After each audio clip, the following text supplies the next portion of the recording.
Hello বন্ধুরা। তো এখন আমি এখন যাচ্ছি একটি বাইক কিনতে গাইস। তো চলেন আমরা এখন আমাদের বাইকটি কিনতে যাব গাইস। এখন আমার বাইক কেনার জন্য আমি একদম ফুল প্রস্তুত। তো চলেন গাইস। আর আমি আরেকটি গাড়ি কিনেছি গাইস, সেটি সবসময় আমার বাসার সামনে থাকি গাইস। এটার দাম গাইস পড়েছে গাইস 1,05,00,000 টাকা গাইস। আমি গাইস এই গাড়িটি গাইস কিনতে যাওয়ার মূল কারণ হলো বাইকটি কিনতে যাওয়ার মূল কারণ হলো গাইস কি গাইস, আমার কাছে অনেক গাড়িগুলো আছে, কিন্তু গাইস আমি আজ পর্যন্ত একটি বাইকও কিনিনি। এই যে সামনে এই বাইকটি আছে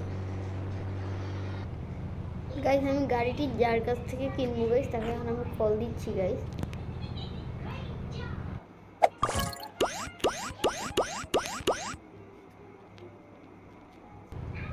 হ্যালো হ্যালো, আচ্ছা ঠিক আছে।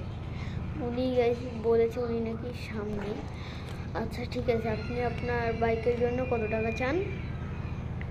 আচ্ছা, এই বাইকটির জন্য আমি কমপক্ষে 5,00,000 টাকা চাই। 5,00,000 টাকা একটু কম রাখেন, 2,00,000 টাকা রাখেন। আচ্ছা ঠিক আছে, রাখবেন।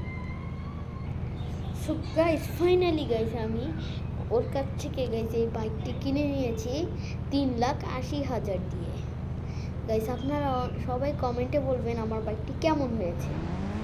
তো গাইস চলেন আজকে আমার ভিডিওতে এইটুকু পর্যন্তই ছিল গাইস। তো গাইস আসসালামু আলাইকুম। মানে গাইস এখন শেষ হয়ে গাইস, মানে আমি আগে বাইকে যাই, তারপর আপনাদের সাথে এই ভিডিওটি শেষ করব। ওকে গাইস,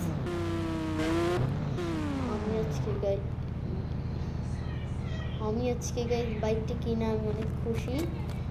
এমনকি গাইস আমি এখন আমার হেলমেটকে সহ লাঠি দিয়ে উড়াই মারবো। ওকে গাইস, আচ্ছা ঠিক আছে, আজকে আপনাদের সঙ্গে এইটুকু পর্যন্তই। আমরা কালকে আরও অনেক মজা করে খেলবো গাইস। আসসালামু আলাইকুম।